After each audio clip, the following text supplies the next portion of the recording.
Chapter 39 मूरत में छिपी सूरत। उपनिषद की कथा है। एक बार नचिकेता के गुरु आश्रम में नुमाइश लगी।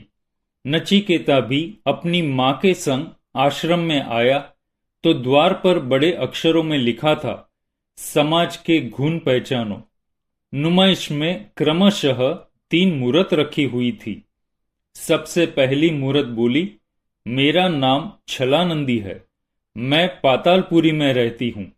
मेरा काम है चीजों में मिलावट करना, नकली दवाइयां बनाना, चोरी के माल को इधर से उधर भेजना, अच्छे माल की सस्ती नकल तैयार करना।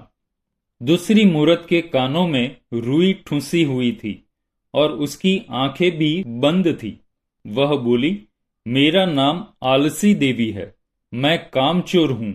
मेरा मंत्र है, आज का काम कल पर टालना और कल का काम परसों पर टालना। तीसरी मूरत के माथे पर तिलक था और हाथ में माला थी। वह बोली, मेरा नाम खुशामदी है। मैं उसका भगत बन जाती हूँ जो जीत जाता है और हारने वाले को 2 धक्के लगा देती हूँ। साइलेंट मैसेज यह है, अपने में स्थित छलानंदी, आलसी देवी एवं खुशामदी को पहचानो एवं उन्हें देश निकाला देने हेतु सरलता, सत्यता, कर्तव्य एवं प्रामाणिकता का प्रयोग करो। उपनिषदों का अहिंसावाद भी आत्मभावना पर आधारित है, तथापि उपनिषद ने अहिंसा का नकारात्मक पक्ष भी उभारा है। चूंकि उपनिषद युग से पूर्व वैदिक काल में यह मान्यता थी, वैदिकी हिंसा हिंसा नहीं है, इसलिए वे यज्ञादि में जो पशु बलि देते थे उसे हिंसा नहीं मानते थे। मगर उपनिषदों ने इस याज्ञिक हिंसा का खुलकर विरोध किया। इस तरह उपनिषदों में हिंसात्मक कर्मकांडीय यज्ञों के स्थान पर अहिंसात्मक ज्ञान यज्ञ को प्रमुखता दी जाने लगी। इस कारण उनकी बुनियादी तत्व मीमांसा का स्वर है, जो स्वयं में ही सबके दर्शन करता है और सब में स्वयं को देखता है। वह न स्वयं को हानि पहुंचाता है और न अन्य का बुरा चाहता है। एक बार विचार करो, क्या सभी प्राणियों के भीतर जीवेष्णा है? अपने पड़ोसी को क्यों अपने ही समान प्यार करें? जब हर जीवन अलग अलग है तो क्यों उनके संग एक जैसा व्यवहार करें? अगर अहिंसा के भावात्मक पक्ष को समझा जाए तो सभी प्रश्नों के सटीक उत्तर मिलेंगे। अहिंसा का मूल भाव है सबके प्रति आत्मवत व्यवहार रखना एवं अपने समान स्नेह करना।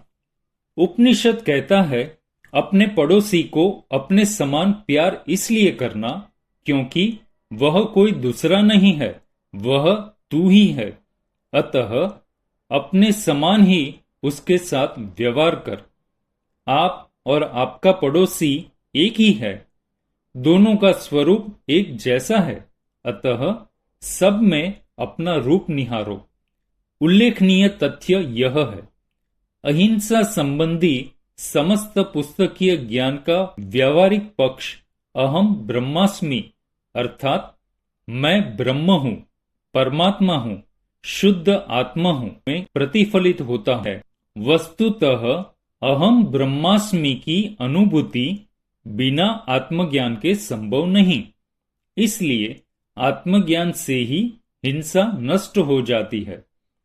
एक पल रुको और भावना भाव। मैं ही ब्रह्म हूं और जैसा मैं हूं वैसा ही दूसरा है।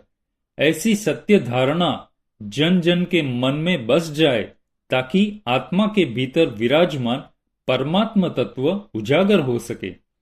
उपनिषदों का यह महावाक्य है, तत्वमसि, अर्थात वह तू ही है, अन्य कोई नहीं है। जो जीवन एक प्राणी में है वही जीवन दूसरे प्राणी में भी मौजूद है। जब सबके भीतर एक जैसा ही जीवन व्याप्त है तो दूसरे को दुख देना असल में स्वयं को ही दुख देना है। अतः इस दुख से बचने हेतु अहिंसा अनिवार्य है। इस तरह उपनिषदों की धारणा सभी जीवों के प्रति आत्मवत भाव को प्रोत्साहित करती है। आशय यह है, अहिंसा का मार्ग ही एक ऐसा मार्ग है जो विश्व में जीवन को अनंत काल तक यथावत रखेगा। इसी के तले सुखपूर्वक जीवन की कल्पना की जा सकती है। अगर समस्त विश्व उपनिषद के मूल मंत्र को जीवन में स्थान दें तो समस्त समस्याओं का अंत संभव है। इस तरह से उपनिषदों की अहिंसा चेतना विश्व बंधुत्व तथा मानव मात्र के कल्याण का बीड़ा उठाती है, क्योंकि समस्त सद्गुणों की बुनियाद में अहिंसा ही है। मौलिक बात यह है, उपनिषदों ने अहिंसा के सौंदर्य को सुरक्षित रखा है। इतना ही नहीं, हिंसा संबंधी भ्रम दूर करने हेतु स्वार्थवश होने वाली वैदिक हिंसा का भी खुलकर विरोध किया है, जो सराहनीय है। जियो और जीने दो। ज्ञान यज्ञ की सदस्यता लो, ताकि हिंसा यज्ञ एवं उससे संबंधित सारे भ्रम गले और अहिंसा का शाश्वत मार्ग खुले।